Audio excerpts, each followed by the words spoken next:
মানুষ যখন বিষ খায় ফ্যাটের মধ্যে বিষ ঢোকে কি ঢোকে না? যখন বিষ খায় ওই বিষ খাওয়া মানুষকে যদি সাথে সাথে হাসপাতালের মধ্যে নেওয়া যায়, তার ফ্যাট থেকে বিষটা কিন্তু কি করা যায়, ওয়াশ করে বের করা যায়। আর যদি কানের মধ্যে বিষ ঢুকিয়ে দেওয়া হয়, অর্থাৎ আপনার থার্ড পারসন ব্যক্তিকে নিয়ে যদি অন্যান্য মানুষের কাছে গীবত করেন, সমালোচনা করেন, তার মানে আপনি তাদের কানের মধ্যে বিষ ঢুকিয়ে দিলেন।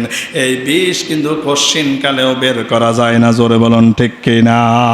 স্বামী স্ত্রীর মধ্যে আপনি যদি গীবত লাগিয়ে দেন, এমন আছে না নাই? কথা বলে না, স্বামীর অপবাদের কথা বলে স্ত্রীর কাছে, স্ত্রীর অপবাদের কথা বলে স্বামীর কাছে, আর দুইটা এই সুন্দর সংসারটাকে অপবাদ দিয়ে গীবত করে সোনার সংসারটা ধ্বংস করে দেয়, এমন জন্তু জানোয়ারও আমাদের সমাজের মধ্যে আছে না নাই? কথা বলেন আছে না নাই? ফেরা হাজিরিন, এজন্য আমরা গীবত থেকে কি করব? আমরা গীবত থেকে দূরে থাকব। রাসূলুল্লাহ সাল্লাল্লাহু আলাইহি ওয়াসাল্লাম বলেছেন, তোমরা যত ইবাদত বন্দেগী করবা, নামাজ পড়বা, রোজা রাখবা, হজ করবা, যদি তোমরা অন্যের নামে মিথ্যা অপবাদ দাও অথবা তাকে নিয়ে যদি গীবত করো, সমালোচনা করো, তাহলে তোমার নেক আমলগুলো সবগুলো ধ্বংস হয়ে যাবে, চূর্ণ বিচ্ছিন্ন হয়ে যাবে। জোরে বলুন নাউজুবিল্লাহ। এখন আসেন, যারা গীবত করে, যারা সমাজের মধ্যে কি করে, গীবত করে, তাদেরকে অন্য ভাষায় বলা হচ্ছে দুমুখী সাপ। কি বলা হয়? দুইমুখী সাপ। ভয়ঙ্কর না? একমুখী যদি একদিকে যদি মাথা হয়, আপনি তার মাথাটাকে আঘাত করলে এটা হয়তো মরে যাবে বা এটা চলে যাবে, কিন্তু দুই দিকে যদি আপনার সাপ হয়, এদিকে আঘাত করলে ওদিকে কি করবে? সবল মারবে, ওদিকে আঘাত করলে এদিকে আক্রমণ করবে। ঠিক যারা গীবত করে, যারা মুনাফিক, তারা হচ্ছে দুইমুখী সাপের মতো। দুইমুখী সাপ যেমন বিষাক্ত, ঠিক দুইমুখী মানুষ যারা গীবত করে মুনাফিক, তারাও সমাজে বিষাক্ত সাপের মতো। জোরে বলুন ঠিক কি না? কথা বলেন। এই আপনার কথা ওর কথা আপনার কাছে বলবে, আমার কথা তার কাছে বলবে, অর্থাৎ দুইজনের মধ্যে গ্যাঞ্জাম লাগিয়ে দিবে, বেজাল লাগিয়ে দিবে। আর এই কাজগুলো কারা করে? যারা আকাইম্মা, যাদের কাম নাই, যাদের কর্ম নাই। কথা বলেন ঠিক কি না? ফেরা হাজিরিন, যদি আপনিও কারো সমালোচনা করে থাকেন, আজকে থেকে ওয়াদা করেন, আল্লাহর সাথে ওয়াদা করেন, নিজের সাথে ওয়াদাবদ্ধ হন, আমি কারো সমালোচনা করব না। আমি কারো কি করব না? আমি কারো সমালোচনা করব না। ফেরা হাজিরিন, বিশ্বনবী সাল্লাল্লাহু আলাইহি সাল্লাম হাদিস শরীফের মধ্যে ইরশাদ করেন, আল গীবাতু আশাদ্দু মিনাজ জিনা। জিনার চাইতে গীবত ভয়ঙ্কর, মারাত্মক অপরাধ। জোরে বলুন নাউজুবিল্লাহ। হাদিস শরীফের মধ্যে এসেছে, যদি কোনো ব্যক্তি জিনা করে, কি করে? অবিবাহিত ছেলে মেয়ে জিনা করলে 100টা বেতের আঘাত দিতে হবে। কতটা বেতের আঘাত? 100টা বেতের আঘাত দিতে হবে। আর যদি বিবাহিত নারী পুরুষ জিনার কাজ করে, বুক পরিমাণ গর্ত করে, ততক্ষণ পর্যন্ত তাকে পাথর নিক্ষেপ করতে হবে, যতক্ষণ পর্যন্ত সে মৃত্যুবরণ না করে। জোরে বলুন নাউজুবিল্লাহ। এখন রাসূল বলেছেন, আল গীবাতু আশাদ্দু মিনাজ জিনা। এই জিনার চাইতে গীবত অনেক বেশি ভয়ঙ্কর। তার মানে গীবত যদি জিনা করলে যদি 100 বার দিতে হয়, তাহলে গীবত করলে 200 বার দেওয়ার দরকার আছে না নাই? কথা বলেন। আর সমাজের মধ্যে যদি এই কোরআনিক আইনগুলো যদি থাকতো, তাহলে সমাজের মধ্যে জিনাও থাকতো না, গীবতও থাকতো না। আছে না নাই? আছে না নাই? আপনাদের সমাজে গীবত নাই, কিন্তু আমাদেরকে নিয়ে গীবত করে, আমাদেরকে নিয়ে সমালোচনা করে। আপনাদের সমাজে এমনি, আপনাদের সমাজ কিন্তু ভালো। কথা বলেন। আছে না নাই? আপনাদের সমাজে কি এরকম গীবতকারী লোক আছে? আছে আছে আছে 100% আছে। প্রকাশ করার দরকার নাই। তাহলে এখানে একজন আরেকজনকে দেখাই দিবেন যে উনি আমাকে নিয়ে গীবত করে, আবার আপনি দেখাবেন তাকে, সে আমাকে নিয়ে গীবত করে। তার মানে ফাইনালি আমরা সবাই সবাইকে নিয়ে গীবত করি। এজন্য নিজেরা নিজেদের সাথে ওয়াদাবদ্ধ করতে হবে, আজকে থেকে আমি কারো গীবত করব না। কি করব না? কারো প্রতি গীবত করব না। এখন যারা গীবত করে, আল্লাহ তাআলা গীবতকারীদেরকে পছন্দ করেন না। আল্লাহ তাআলা বলছেন, লা ইউহিব্বুল্লাহুল জাহরা বিস-সুই মিনাল কওলি ইল্লা মান যুলিম ওয়া কানাল্লাহু সামিআন আলিমা।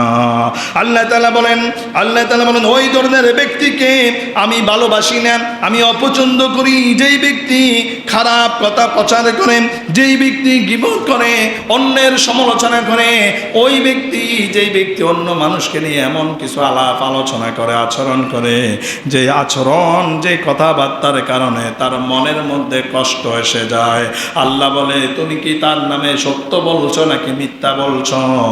ওয়া কানাল্লাহু সামিআন আলিমা, আমি আল্লাহ তাআলা সব কিছু দেখি, সব কিছু জানি। জোরে বলুন সুবহানাল্লাহ। আপনি অন্যকে নিয়ে যে গীবত করতেছেন সব কিছু আল্লাহ তাআলা দেখেন কি দেখেন না? কথা বলেন। বিশ্বনবী সাল্লাল্লাহু আলাইহি সাল্লাম বলেন, আমি যখন মেরাজে গিয়েছিলাম, মেরাজের রাতে আমি দেখলাম এমন এক কওমের পাশ দিয়ে আমি অতিক্রম করলাম। কওম মানে একটা গোত্র দিয়ে আমি যখন অতিক্রম করলাম, লাম্মা উরিজা বি মারাউতু বিকওমিন লাহুম আযফারু মিন নুহাসিন ইয়াখমিশুনা উজুহাহুম ওয়া সুদুরহুম ফাকুলতু। রাসূল সাল্লাল্লাহু আলাইহি সাল্লাম বলেন, আমি যখন একদল কওমের পাশ দিয়ে গেলাম, আমি দেখলাম তাদের হাতের মধ্যে অনেক লম্বা লম্বা নখ। কি লম্বা লম্বা আমি নখ দেখলাম। এই নখগুলো দিয়ে তারা তাদের মুখমণ্ডলগুলো আশ্রাচ্ছে। কি করতেছে? মুখমণ্ডলগুলো আশ্রাচ্ছে, বুকগুলো তারা ছিঁড়ে ফেলতেছে। আমি যখন জিব্রাইলকে জিজ্ঞেস করলাম, ও ভাই জিব্রাইল, এরা কারা? এরা কেন তাদের মুখমণ্ডল এবং বুকটাকে এভাবে ছিঁড়ে ফেলতেছে? তারা কেন তাদের শরীরটাকে চূর্ণ বিচ্ছন্ন করতেছে, ক্ষত বিক্ষত করে ফেলতেছে? রাসূলুল্লাহ সাল্লাল্লাহু আলাইহি ওয়াসাল্লামকে জিবরাইল আমিন বললেন, তারা হচ্ছে ওই ধরনের লোক যারা তার ভাইয়ের নামে একে অন্যের নামে গীবত করত, আর গীবত করার কারণে আল্লাহ তাআলা তাদেরকে এই শাস্তিটা দিয়ে দিলেন। জোরে বলুন নাউজুবিল্লাহ। এজন্য যদি গীবত আপনি করেন, আপনি যাদের নখ লম্বা আছে দেখবেন একটু মানে এমনভাবে দিতে হবে রক্ত বের হয়ে যাবে। কি হয়ে যাবে? মানে মুখগুলো তারা আশ্রাচ্ছে, বুকগুলা ছিঁড়ে ফেলতেছে। তার মানে ছিঁড়ে ফেললে নখের একটা জ্বালা, আবার এখানে ছিঁড়ে গিয়েছে, বিষ আছে না নাই? কথা বলেন আছে না নাই? ফের হাজিরিন, আর জাহান্নামের কষ্ট তো আরো মারাত্মক কষ্ট। এজন্য রব্বুল আলামিন বলছেন, ইয়া আইয়ুহাল্লাযীনা আমানু ইজতানিবু কাসীরাম মিনাজ-যন্নি ইন্না বা'দায-যন্নি। হে আমার ইমানদার বান্দারা, বিশ্বাসী বান্দারা, তোমরা বেশি ধারণা করবা না। আমরা ধারণা করে কি করি না? অনুমান করে কি করি না? একটা মানুষকে দেখলে অনুমান করি, একটা মানুষকে দেখলে ধারণা করি। ধরেন আমি একজন পুরুষকে চিনি, ওই পুরুষ একজন মহিলার রাস্তা পার করে দিচ্ছে, তার হাত ধরে, কি ধরে?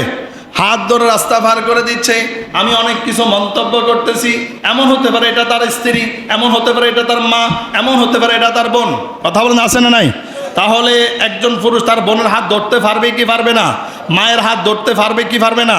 স্ত্রীর হাত ধরতে পারবে কি পারবে না? তার কন্যার হাত ধরতে পারবে কি পারবে না? তাহলে আপনি যে অনুমান করলেন, এই অনুমান কি সত্য না মিথ্যা? এজন্য আল্লাহ তাআলা বলছেন, অতিরিক্ত অনুমান করবা না, অতিরিক্ত ধারণা করবা না। অতিরিক্ত ধারণার অনুমানের কারণে তোমরা জাহান্নামী হয়ে যাবে। কথা বলুন ঠিক না বেঠিক? আর এখন আমরা তো টুপি দিয়ে মানুষকে অনুমান করি। টুপি দেখি বলি এটা সুন্নি, এটা ওয়াহাবি। কথা বলেন আছে না নাই? তার পোশাক দিয়ে তাকে অনুমান করি, তার লেবাস দিয়ে তাকে অনুমান করি, তার চলাফেরা দিয়ে আমরা তাকে অনুমান করি। কিন্তু এই বেশি অতিরিক্ত অনুমান করতে নিষেধ করেছেন একজন, তিনি কে? কথা বলেন তিনি কে? আল্লাহ তাআলা নিষেধ করেছেন। এই জন্য